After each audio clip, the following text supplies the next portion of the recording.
ઉત્તર ગુજરાત વીજ કંપનીની ઘોર બેદરકારી. પાટણના હારીજમાં મહિલા અરજદાર 2 વર્ષથી પરેશાન. પાટણ.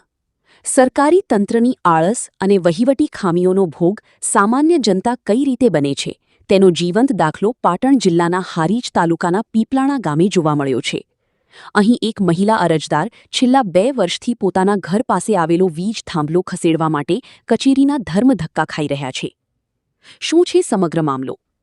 પીપલાણા ગામના રહેવાસી સોલંકી કંકુબેન ખિંગારભાઈ દ્વારા 2 વર્ષ પૂર્વે હારીજ ઉત્તર ગુજરાત વીજ કંપની યુજીવીસીએલની કચેરીમાં વીજ થાંભલો ખસેડવા માટે વિધિવત અરજી કરવામાં આવી હતી.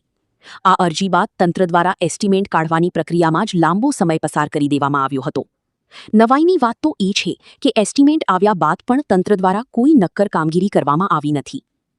અરજદાર કંકુબેને આક્ષેપ કર્યો છે કે તેમણે એસ્ટિમેટ મુજબની ₹11,400ની રકમની ભરપાઈ કરી દીધી છે, પરંતુ વીજ કંપનીના અધિકારીઓની ગંભીર લાપરવાહી અહીં છતી થાય છે કે પૈસા ભર્યા બાદ જે પાવતી રસીદ આપવામાં આવી છે તેમાં અરજદારના બદલે અન્ય કોઈ વ્યક્તિનું નામ લખવામાં આવ્યું છે. અરજી કર્યાની 2 વર્ષ વીત્યા છતાં પ્રશ્ન ઠેરનો ઠેર. પૈસા કંકુબેને ભર્યા અને પાવતીમાં નામ બીજાનું લખાયું.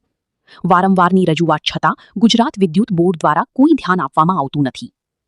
હવે જોવાનું એ રહે છે કે આ અહેવાલ બાદ જાગૃત તંત્ર જાગશે ખરું? શું કંકુબેનને ન્યાય મળશે કે પછી હજુ પણ તેમને સરકારી કચેરીના ઉંબરા ઘસવા પડશે? Bureau report Mukesh Thakkar, SS2 news, Patan. માજી, તમારું નામ શું? કયું ગામ તમારું? તમારે શું પ્રશ્ન હતો?